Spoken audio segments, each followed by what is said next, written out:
Hello ladies and gentlemen, and welcome back to Fallen London. Today we're going to be carrying on with the exceptional story, The Why of Eels. And we're about to go to a piece de dissonance. A few days after your escapade at the laboratory, someone slips a flyer for Les Poissons d'Aville through your door. The restaurant promises a mysterious new piece de dissonance on the menu. A dish more subversive than any served before. That evening, the gourmand sends a carriage to pick you up. He doesn't want you to miss his greatest triumph. Well, let's attend to the restaurant's mystery dinner, although for you, it's no mystery at all. There is no way this is going to go well. Word has spread. The restaurant is packed. You can only imagine the chaos in the kitchen. Several of the attendees are clearly loyal customers of the gourmand. Genteel, well-dressed, they would seem charming company, if not for their disquieting habit of licking their lips while gazing languidly at nothing. They each have a sharp, clean teeth, napkins tucked into their collars, and expressions of anticipatory reverence. The rest of the tables are occupied by familiar members of high society. They're not fanatics for the gourmand's subversive cuisine. They're just here because it seemed the place to be. You secure a table of your own. The starters are served. A parcel of caviar wrapped in Lethean tea leaves, delicately prepared to ensure their amnesiac qualities apply only to the starter itself, accompanied by transparent soup that looks like water but tastes like being smacked in the face by a leg of lamb. The gourmand watches from a corner, his expression unreadable as his wealthy patrons dab napkins to lips, unaware of what's to come. When the main course arrives, it's hidden beneath silver domes. The servers coordinate with military precision, lifting all covers simultaneously. The restaurant fills with gasps and shrieks. The eel has been sliced and segmented and seared to perfection. A glistening medallion of meat adorns every plate, and a succulent aroma slams its vaporous fingers upon levers in your hindbrain, setting your mouth to drooling. But that's not the cause of the shrieks. Those are engendered by the eel's head. Its oddly and notably intact head, which is carried out on a massive serving platter, surrounded by various sauces and small silver scalpels. Though the skin has been braised to a golden sheen, the eel's tormented grin persists. Okay, so I can either leave the restaurant in disgust. This is barbarism, brutality. I can disrupt the meal in protest. You can't let this continue. You're going to take these blasphemous meats and hurl them out to sea for the fish to feast upon. That's a straightforward challenge. Or we can partake. It's an eel. Londoners have been eating eels since the Roman age. There's no harm in it. It's practically sacrosanct. And we will gain unaccountably peckish. I may have enabled this charade, but I think I'm going to disrupt the meal in protest. This is disgraceful. Silverware clatters against china. Someone retches violently. A man faints, slumping against his companion. Customers stand one by one and rush for the exits. You make a bid for the platter, but the gourmand's loyal customers rush to stop you, wielding knives and carving forks. After ensuring that several of them will only be eating fine broths in the future, you confiscate the eel meat and depart the premises. "No, please," wails the gourmand after you. "My masterpiece." As you leave him behind, his bellowing dissolves into a throat-rending scream. You make your way down to Wolfstack docks and toss the horrible dishes into the Zee. Needless to say, the Ministry of Public Decency shuts down Le Poisson de Ville the next day. The surreptitious gourmand himself is gone, nowhere to be found. The eel panic in the papers, which had been already almost forgotten, now reaches new, desperate heights. How many of London's eel dishes are contaminated by human flesh? We are no longer the gourmand's ally. I have isolated myself. I am on my own. I have upset the scientific community, and I've upset the dining community. This is going fantastically well. The ichthyologist's reluctance. After a few days with no word, you stop by the half-drowned ichthyologist's house in Simple Street. You discover him huddled damply before a blazing hearth. "It's no use," he sighs. "I can't get warm, no matter how I try." When you remind him of his interest in seeking out the eel's breeding grounds, he turns away. "There's no point in that," he mutters. "We'll never find it. So I can either inspire him with tales of the Zee, or I can remind him of the mystery of the eel." You saw him in the lab.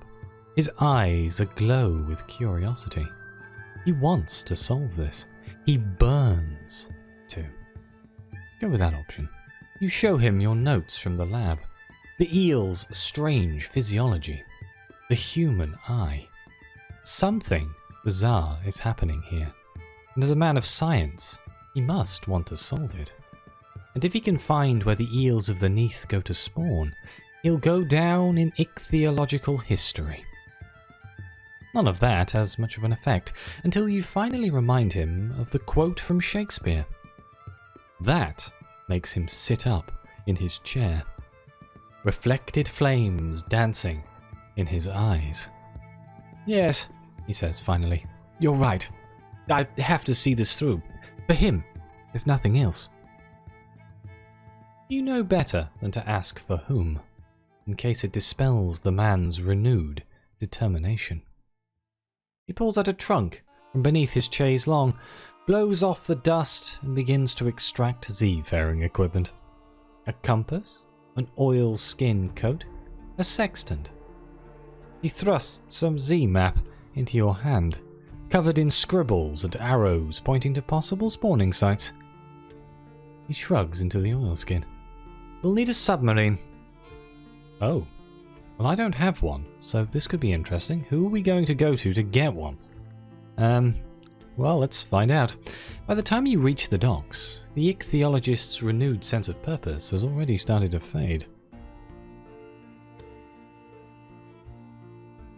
Upon seeing the Zee, he shudders and draws to a halt. "What am I thinking?" he mutters. "We have no way of acquiring a submarine.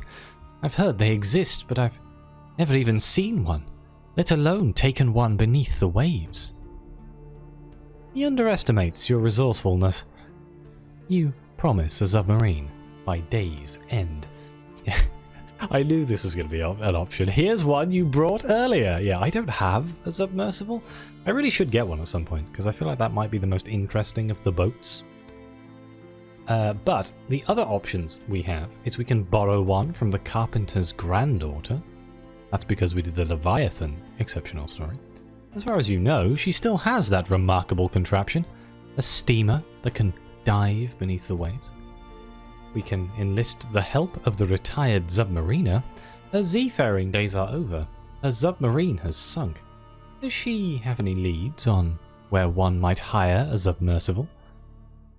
We can petition the Department of Menace Eradication. Rumour has it they maintain a private sub for the eradication of the deepest menaces. Wow. I think I'm going to see if we can borrow one from the carpenter's granddaughter. So delighted to see you again.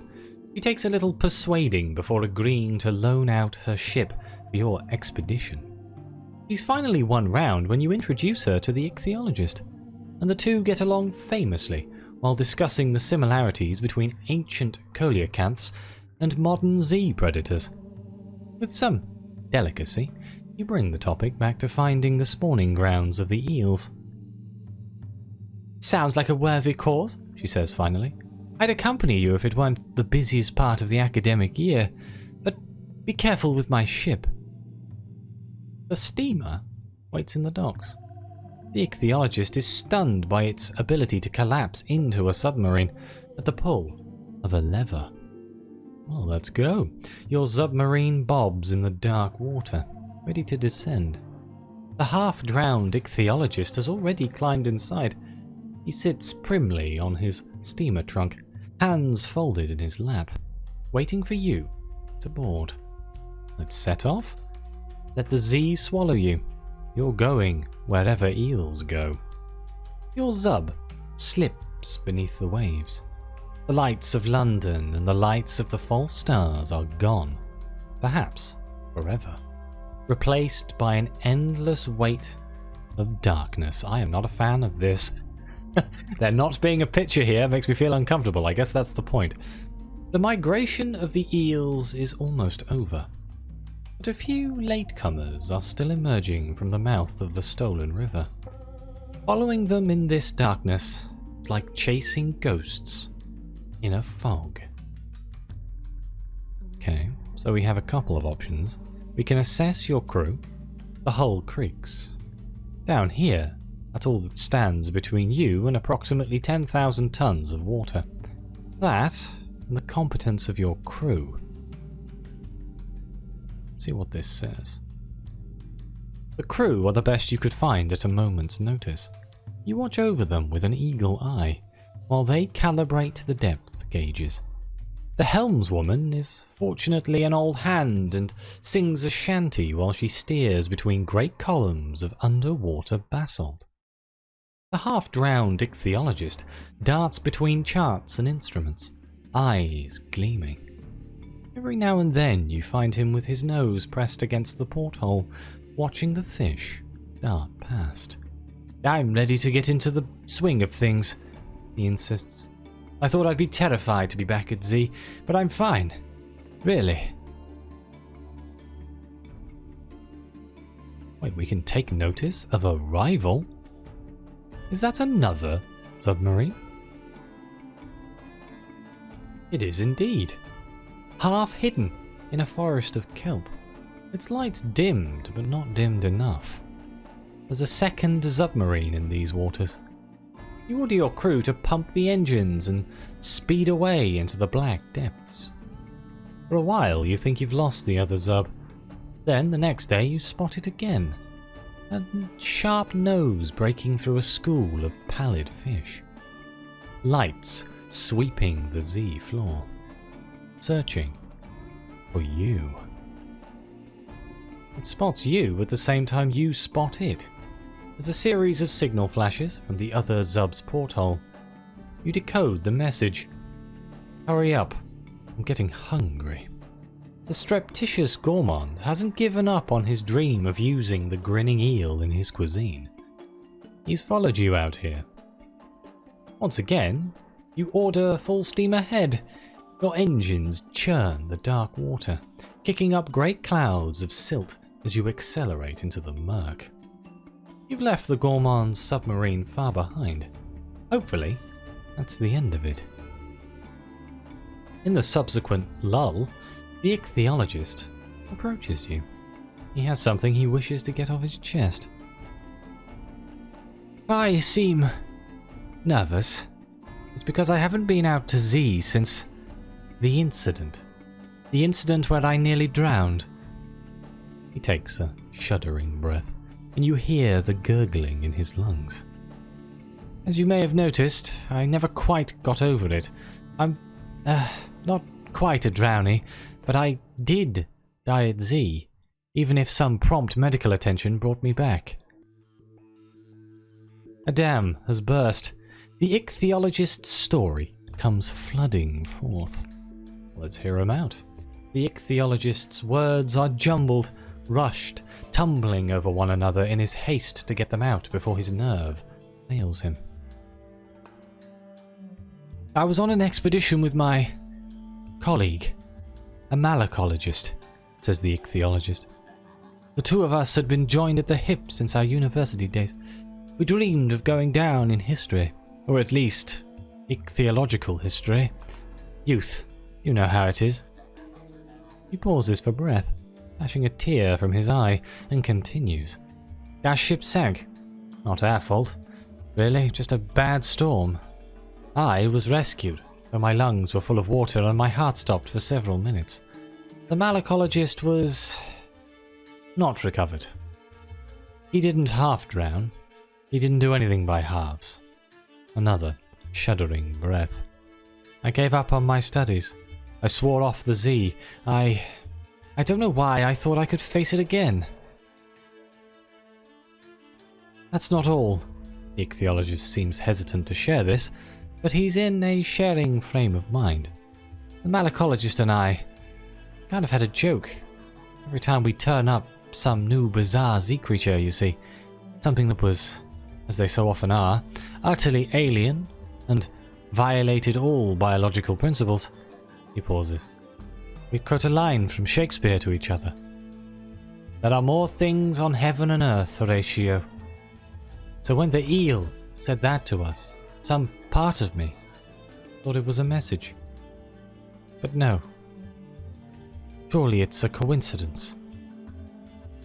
So we can either tell him he was lucky to survive, the Z takes and it takes, perhaps he was right to stay away from it, or we can tell him the malacologist wouldn't want him to lose hope. He could find the spawning grounds and make his friend proud. There is even a possibility that it wasn't a coincidence at all. Go with that option. Yes, you're right. The ichthyologist smiles through shimmering eyes. I'll do my best. For his sake. The migration of the eels is almost over, but a few latecomers are still emerging from the mouth of the stolen river.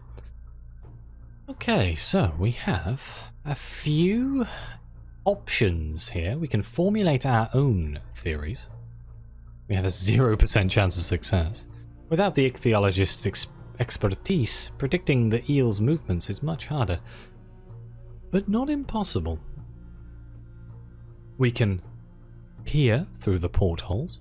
The Zub's bright beam sweeps the Z-floor, searching for a glimmer of eel. We have a 100% chance of success on that one. We can walk the Z-bed. There are diving suits in the hold. Perhaps outside the submarine you could trace the eel's movements more effectively. This can grant 1 to 3 anguilliform observations, but will increase anchors of fear and comfort. I guess we'll just look out the portholes. That seems like the easiest option right now. Bioluminescences twinkle and pulse in the darkness, like city lights. Blue-green flashes of crabs teeming on the Z-bed. Hypnotic lights of jelly swarms. The glinting lures of anglers. Darker things move down here too. Shadows that block out the twinkling lights. Some of them vast. Then you spot it. A flash of a tail. 1, 2, dozens. A column of eels twisting languorously as they cut through the water. You follow for as long as you can before they winnow into a patch of coral and leave you behind. Okay. So now we have a new option. We can pore over the ichthyologist's maps. His maps are covered in scribbled theories, but persuading him to examine them proves more difficult, the worse his mood grows. Well, it's 100% at the moment because he's fine, so let's try that. You and the ichthyologist agonize over his maps, trading theories, cross-referencing the movements of eels that you observed. His yellowed charts are covered with faded notations from expeditions years earlier. Cryptic abbreviations, hurried sketches, and notes in a cramped hand that even he struggles to make sense of now. What did I mean by this symbol? He mutters, squinting at his own handwriting. Eel sighting? Depth marking? The process of drawing a definite conclusion proves difficult for him. His anxiety rises until he has to fight every gurgling breath. That one could make sense. he mutters, tracing a trembling finger along a route marked in a faded pencil. Or there. At last he crosses out some possibilities, but the effort has drained him. Now, we lost one of our anguilliform observations. I see. Oh no. The ichthyologist spots it first. He fetches you at once, trembling like a spring leaf. You peek through the porthole. There, drifting lazily through the depths, luminescent plankton swirling in its wake. The gourmand's submarine. He's caught up with us, says the ichthyologist mournfully. We have to lose him, otherwise we'll just end up leading him straight to the spawning ground. Who knows what kind of damage he'll do. So we can either shake him off, evasive maneuvers, we can sabotage his submarine. He's not exactly being aggressive, he's just following you at a distance, but there's no laws down here. We can lure him into a predator's territory. The ichthyologist once had an encyclopedic knowledge of Z-beasts. Can you rely on his expertise to keep you safe? I'm just going to shake him off for now. My Z-faring is quite high. Your helmswoman banks a sharp right, descending into the murky depths of a ravine. You burst through a cloud of ink left by a startled squid the size of a cathedral, then weave between a maze of jagged stone formations. Around you, metal groans and rattles as the Zub approaches its top speed. Gourmand attempts to follow, but his crew lack the skill. When you finally slow and scan the surrounding waters, you spot nothing but darkness and curious fish. You've lost him. For now. Okay. Your submarine nudges its way through a coral reef that's more alive than any jungle. Mighty staghorns reach for the surface like clutching claws. Massive brain corals, big as hills, dwarf your tiny craft. The colours that your lamplight reveals are extraordinary for a place of such darkness. You're narrowing down the possible places the eels may go. You've circled the reef of roses for several days. Without luck, best move on. I guess we'll be peering through the portholes again? Same as before? Part of me wants to walk the Z-bed just to see what happens. Let's do it. Your breathing echoes inside the copper helmet, harsh and ragged. With every lumbering step, silt clouds your tiny viewport. The breathing tube keeps getting caught on worryingly spiky rocks. Is this a good idea? Then you see them, a sinuous chain of silver-black bodies undulating through the gloom, moving as one organism with singular purpose. You release a packet of phosphorescent dye into the water, marking the current they're following. Then, after making some frantic notes on your waterproof slate, you begin the long trudge back to your submarine. Something vast passes overhead. Too dark to see, but you can feel the water struggle to make room. Close your eyes, waiting for jaws to enclose you, but it, whatever it is, passes by without pause. You're most thankful to be back inside. The ichthyologist, his clothes so drenched in sweat that he looks like the one who left the Zub, can't stop expressing his relief that you returned safely. You gained some nightmares, but you know, all in all, not too bad. Let's pore over his maps once again. That's the same as before? Oh no, the gourmand's back again. We can shake him off again. I'm gonna shoot him, actually. This seems much more entertaining. With a nod from you, the torpedo launches, leaving a faint trail of bubbles as it curves towards the gourmand's vessel. The explosives aren't particularly high yield. It's enough to disable, not destroy. Probably. There's a burst of bubbles on impact, followed by the satisfying sight of the gourmand's propellers sputtering to a stop. The vessel drifts to the surface, no doubt looking to assess the damage. Meanwhile, your Zub speeds off like a naughty schoolchild who's broken a window. Crew cheering and clapping. The ichthyologist exhales shakily. "Oh, please don't do that again," he murmurs. "I'm not sure my heart can take it."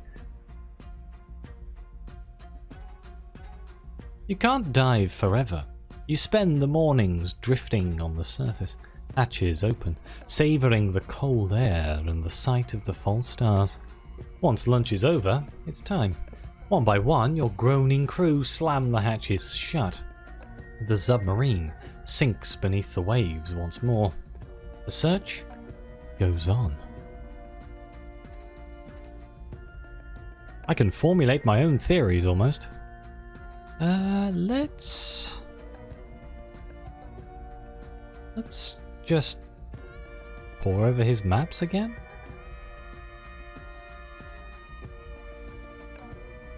Okay, it's the same as before. And the bloody gourmand's back again. I'm going to shake him off again. Be gone. And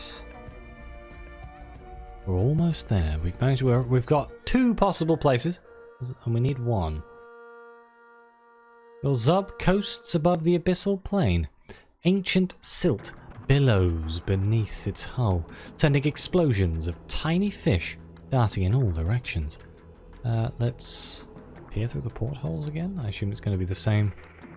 Yep, bioluminescence. Do the maps again. And the gourmand's back again. Hang on, let me put on my seafaring outfit. Captain of the Z's. 100% chance. You don't stand a chance, my friend. Goodbye. Aha! Here we go. Your Zub floats above an alien forest of glass sponges, glimmering like frost-speckled sculptures. Strange sea cucumbers drift on membranous wings. A hydrothermal vent belches, unleashing a torrent of superheated bubbles into the darkness. There's an excited tension aboard your submarine. You're close, so close to finding the truth of where eels go. Let's make our breakthrough. Your search for eels is drawing to an end. The ichthyologist pulls you aside. There. The ichthyologist draws a circle on his map. The only remaining possibility. It was staring us in the face all along. He circled an obscure geographical feature known as the Labyrinth of Eels. A colossal, shorn-off stalagmite carved into a maze. It's commonly marked as an island, he says, but the labyrinth extends underwater. This is where the eels go. Are you telling me?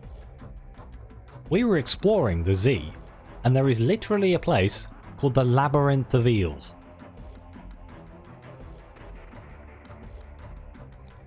You don't have long to celebrate your discovery.